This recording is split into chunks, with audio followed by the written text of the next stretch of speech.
Chapter 9 Year 858 PXF Winter. Talon was surprised that the first rays of dawn now peeked through his window as he placed the branded Vermillion Blade into its sheath on his back. Ravenously hungry from having missed 2 of the previous day's meals, Talon dismissed any idea of immediately confronting his father and headed to the kitchens.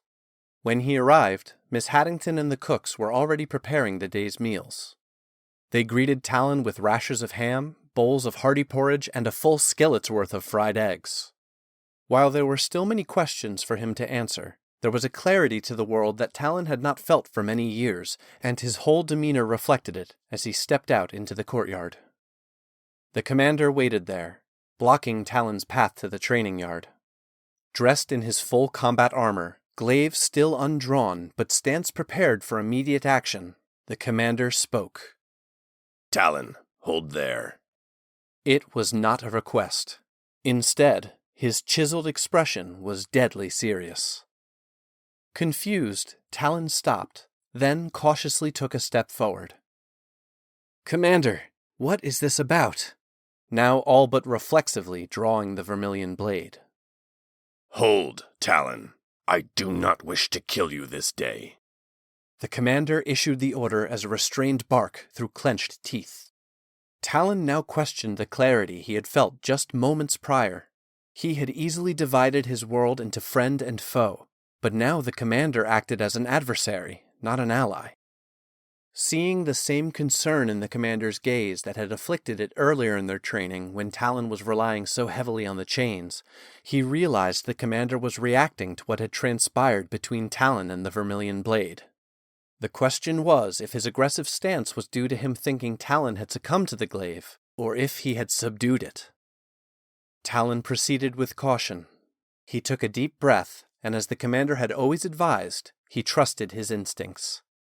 Talon refused to believe that a man like the commander could ever be under his father's thrall. Commander, it is still me. I defeated the blade. Talon took another step forward. Before he could even complete his motion, the commander's onslaught began. The commander lunged, holding nothing back from his attack. Talon countered, but, having been caught mid-step, had very few options that did not give the commander the upper hand, which he immediately exploited. Spinning off Talon's blade and around his back, the commander swung with a lethal attack towards Talon's neck, taking advantage of his blind spot. The only thing that saved Talon's life at that moment was the scale of the Vermillion Blade. Had he been using the glaive that he and the commander had trained with, Talon would be dead, head severed from his neck. This was not the measured cadence of their training, or even the duel with Rabian. The commander was using a strategy designed to kill or maim his opponent, if not blocked immediately and definitively. Their battle proceeded at a lightning-quick pace, and neither had time to do much more than react to the other. The commander, having not landed a coup de grace with his first string of attacks, changed tactics in an attempt to disable Talon. Glaive spinning overhead, he feigned another lethal strike aimed to disembowel its target, and Talon, fearing for his life, fell into the trap with a 2-hand, chest-level block that fully exposed the back of his right knee. The commander's mid-swing reversal was perfectly executed, like all he did, and his blade sliced deep into the tendons at the back of Talon's knee. Had Talon not buckled his knee when he did, it would have completely hamstrung him, making his leg useless. There was no time to speak or explain. Talon knew he must defeat the commander or die. Of that he was sure. In desperation, he summoned the Vermillion Blade's chains. From down on one knee, Talon looked over his shoulder and up at the commander, his sight now split between reality and the plateau of chains. Talon could see that the commander recognized what he had done, and he watched any doubt or mercy that the commander might have for him drain away. A fury ignited in the commander as he executed his next string of attacks, a spinning flurry of blade and body that seemed to come from all sides simultaneously. The commander would have slain Talon 3 times over if it had not been for the chains augmenting his own skills and instincts to block and counter the commander's assault. Talon knew he could not win this fight, and the pressure from the Vermillion Blade to be allowed to do more felt like it would split his skull. It promised him all the glory and victories from the vision of the night before. It could destroy the commander for him, if Talon would just let it loose. In the part of his mind that battled upon the plateau among the web of chains, Talon lifted the Vermillion Blade above his head and, with a silent scream, slammed an enormous image of his branded curved V down through the chains, shattering and dispelling them all in a definitive denial of the weapon's corrupted promises. In the real world, with his own eyes and instincts clear of the Vermillion Blade's influence, Talon saw his opening and took it. As he and the commander spun in opposite directions, both utilizing one of the first combinations that Talon had ever mastered, instead of using the block he had executed hundreds of times before, Talon lifted the Vermillion Blade out of position, exposing his forearms. Lining his arms up with the surgical precision taught to him by Balanon and placing them directly in the path of the commander's glaive, Talon let the blade pierce first one forearm and then the other, passing through the flesh and cleanly between the bones. Then, with a twist of his wrists and a grunt from the pain of steel scraping bone, he trapped the blade of the commander's glaive within his own forearms. Talon yanked his arms in close, pulling him and the commander shoulder to shoulder and face to face, with the Vermillion Blade held horizontally between them at eye level. "Look!" Talon exclaimed through clenched teeth, nearly shouting but keeping his voice from carrying to the estate's walls.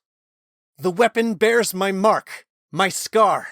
Just as you taught me, it did not take my mind or my will." The tension in the commander's muscles and jaw relaxed slightly, but the fury and concern remained only temporarily calmed, not fully extinguished. His glaive still trapped between the bones of Talon's forearms and forced to remain face to face, blood flowing freely down Talon's arms between them, the commander growled. "Tell me, all of it." Talon spat out everything he knew. The chains, the visions, his battle with the Vermillion Blade's will, and how his memory of the forge saved him. Throughout the story, they remained locked together by blood, bone, and blade. And in the telling of it here in the courtyard, looking into the commander's face and recounting the details of all he had been through, Talon realized everything around him was part of what saved him. The discipline, the integrity, the unending hours and days spent learning and growing, not just as a warrior, but as a man. The commander was not just his trainer, but a father that had been absent in his life. As the realization hit Talon, the curved V brand on the Vermillion Blade between them glowed red-hot and etched itself deeper into the weapon. He and the commander could feel the change that came with it as the last bit of will within the weapon became fully bound to Talon, and by default, his true family. The commander stepped back, withdrawing his blade quickly and smoothly from Talon's arms. He removed a small vial from his belt and offered it to Talon, who recognized the healing potion immediately and drank it. "My order sent me to train you to be able to defeat any challenger, and then kill you if you ever claimed the Vermillion Blade." Talon recoiled as though he had been struck. The commander continued. "I can see the mark of both gods and demons upon you, Talon. The same as the ones upon dozens of my brothers, and many I have slain. Through a deity's grace and the light within you, the Vermillion Blade has not taken you into darkness this day. But have no doubt, its evil has not been broken, only bound.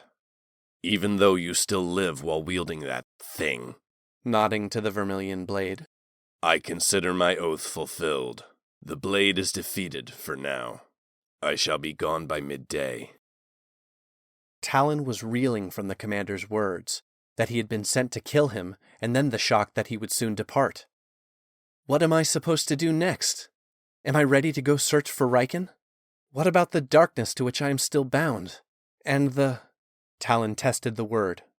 Demon's mark on my bloodline.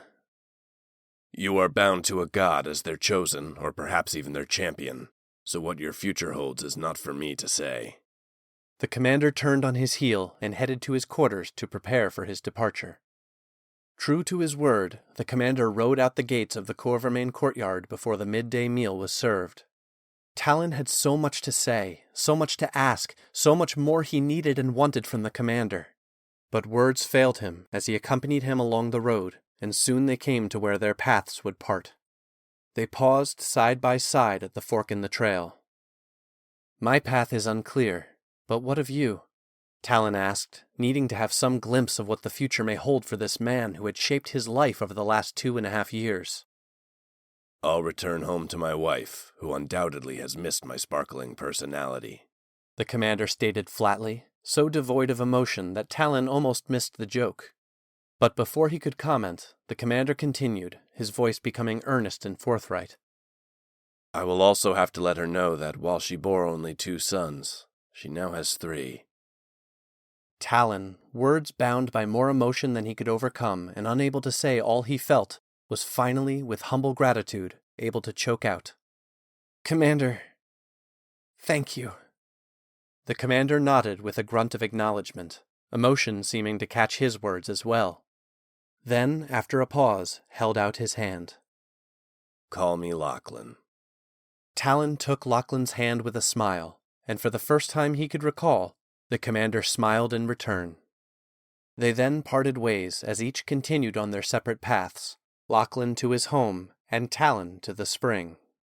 Talon could not help but pull up his horse and call out, "Will we meet again, Lachlan?" In reply, If destiny sees fit, we shall.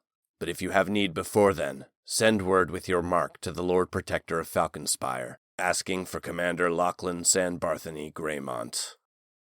That was the last Talon would see of Lachlan. The world is a vast and unpredictable place. Often, the important people in one's life do not always pass your way a second time.